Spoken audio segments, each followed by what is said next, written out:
Bonjour à tous. Aujourd'hui, je vous présente la vidéo de la dissection d'une fleur de lys des Incas. Donc ici, nous sommes à l'œil nu. Nous voyons la fleur que nous allons disséquer. Cette fleur est composée de plusieurs couches de différents organes dont je vous ai déjà parlé. Donc quand on la regarde vue de l'intérieur, on arrive à distinguer ces organes qui ont différentes formes. Comme vous pouvez voir, elles ont des motifs différents, des colorations différentes et également des formes différentes.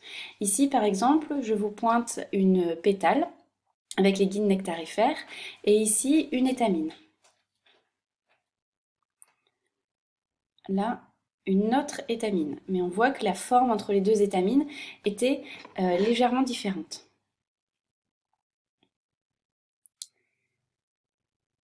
Alors, pour disséquer une fleur, on va utiliser des pinces et on va retirer étape par étape les différents organes.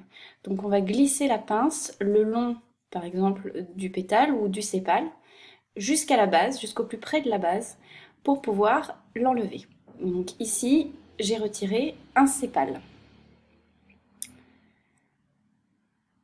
Je fais la même avec un deuxième sépale. On reconnaît les sépales entre eux puisqu'ils ont la même coloration et le même motif. Hop, et troisième sépale.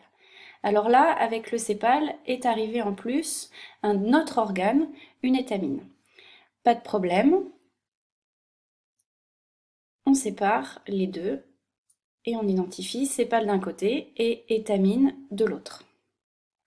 Je rappelle que l'étamine est composée ici du filet et là de l'anthère qui contient les sacs polliniques et les gamètes masculins. Je continue ma dissection en retirant cette fois-ci les pétales que l'on arrive à reconnaître grâce au guide nectarifère. Deux étamines sont venues encore avec moi. Hop, je les sépare. Et je sépare bien les pétales avec les guides nectarifères des sépales qui, eux, n'ont pas de guide nectarifère mais qui ont une légère coloration. Je continue ma dissection.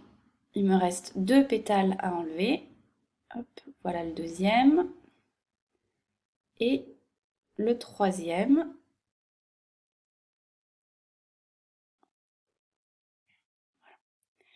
Donc là, il me reste encore trois étamines à retirer, que pareil, je vais isoler et retirer délicatement avec une pince.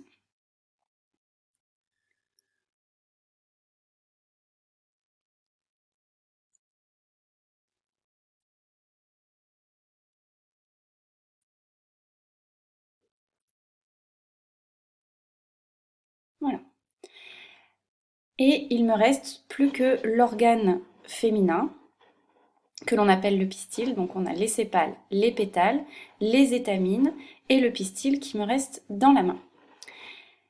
Avec ici l'ovaire surmonté du filet, du style qui est la partie supérieure en fait de l'organe féminin.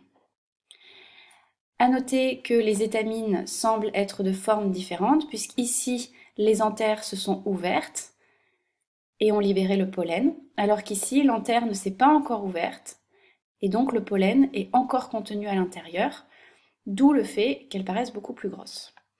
Pour continuer à disséquer l'appareil féminin, on va utiliser un scalpel ou un petit couteau bien aiguisé. Et là, je fais une coupe qu'on dit transversale, c'est-à-dire perpendiculaire à l'axe de la fleur. Et cet axe transversal me permet de regarder l'intérieur de l'ovaire et notamment de distinguer les gamètes femelles qui sont les ovules. Là, la mise au point de la caméra n'a pas suffisamment bien marché. On va regarder à la loupe binoculaire comment voir ces ovules dans les différentes loges carpellaires. Pour observer à la loupe binoculaire, je retranche mon ovaire pour en faire une coupe mince. Et c'est cet échantillon ici que je vais observer à la loupe binoculaire. Ici, j'ai fait une coupe transversale de l'ovaire, c'est-à-dire que je l'ai coupé perpendiculairement à l'axe du pistil. Mais sur une autre fleur, un autre échantillon, Je peux faire une coupe longitudinale, c'est-à-dire une coupe qui est dans l'axe de l'organe féminin, de l'organe reproducteur féminin. Donc une coupe en fait qui aurait été comme ceci.